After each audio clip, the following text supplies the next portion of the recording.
This is IGN. Spider-Man Brand New Day swings closer to $2 billion in its second weekend in theaters. Welcome to your IGN Daily Update. But first, Sonic the Hedgehog is joining Fortnite as part of the Battle Royale's upcoming gaming-themed season. Fortnite Chapter 7 Season 4, which is named Override, is expected to feature collaborations with a string of classic video game franchises, including Tetris, Kingdom Hearts, and Persona. On Monday, we got our first look at gameplay via a clip shared by the Sonic the Hedgehog social media account. Footage shows an area themed around Sonic's iconic Green Hill Zone, in Peely the Banana dashing through it Sonic style. Presumably, there will be some new Sonic movement item granting super speed. Fortnite is currently wrapping up its very enjoyable runner season, which is focused on the collection of Pokemon-like sprites. The next season of Fortnite is expected to arrive on August 19th and will likely get confirmation of more big video game crossovers in the days to come, and potentially word of Kingdom Hearts at D23 Expo this weekend. And Warner Brothers is under fire after it collaborated with an AI dog podcast to promote Ewan McGregor and Anne Hathaway's new movie, The End of Oak Street. You've probably seen trailers for the sci-fi film and its next-door neighbor dinosaur story in the last few months. The End of Oak Street follows Greg, played by McGregor, and Denise, played by Hathaway, and the rest of the Platt family after their cozy suburban neighborhood transports them to a strange land. What does that have to do with AI or dogs with a podcast? That's the same question viewers online have asked all weekend. The backlash has bubbled quick, too. Comments so far range from those questioning why a multi-billion-dollar company is using AI in this way to the many, many others who have now sworn off seeing The End of Oak Street altogether.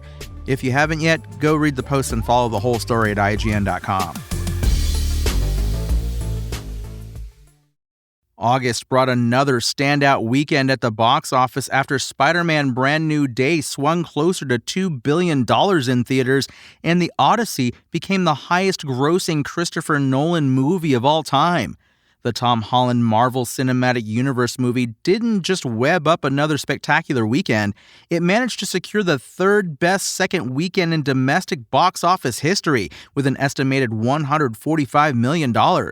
With its total now $655 million domestically and $1.01 billion internationally, Spider-Man Brand New Day stands at a whopping $1.67 billion worldwide, and it's still just getting started.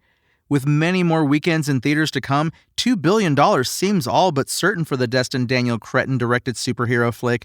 Reaching that number will put it past the lifetime gross of its predecessor, Spider-Man No Way Home, but where it will fall after that is anyone's guess. Should it prove to have strong staying power, it won't be long before the new Spider-Man movie is in the same conversation as projects like Avatar and Avengers Endgame. Past that, it becomes about the never-before-reached $3 billion mark. There's still a long, long way to go before we can start entertaining that idea, though. In the meantime, Spider-Man isn't the only big winner at the box office. Nolan, the director behind classics like Interstellar and the gritty Dark Knight trilogy, has a new heavy hitter under his belt with The Odyssey. His near 3-hour retelling of Homer's 3,000-year-old Greek poem turned heads when it brought in a historic $264 million worldwide in its opening weekend. And now, with $1.1 billion, it has become Nolan's highest-grossing movie of all time. The previous record holder in his catalog was The Dark Knight Rises with $1.08 billion, with The Dark Knight sitting just below that at $1 billion.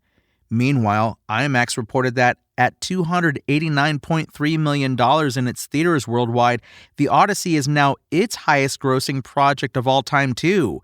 It's fitting for a few reasons, but especially makes sense considering Nolan filmed the entire thing using IMAX technology. Also new in theaters this weekend were One Night Only and Super Troopers 3. The former brought in an estimated domestic weekend total of $5.7 million, while the latter pulled $4 million. They came in third and fourth at the box office, respectively. That's your IGN Daily Update. My name is Tony Jackson, and if you want more news on your favorite games and entertainment topics, make sure to visit us at IGN.com. You can also download our free app on your phone or console and subscribe to our weekly podcasts through the podcast service of your choice.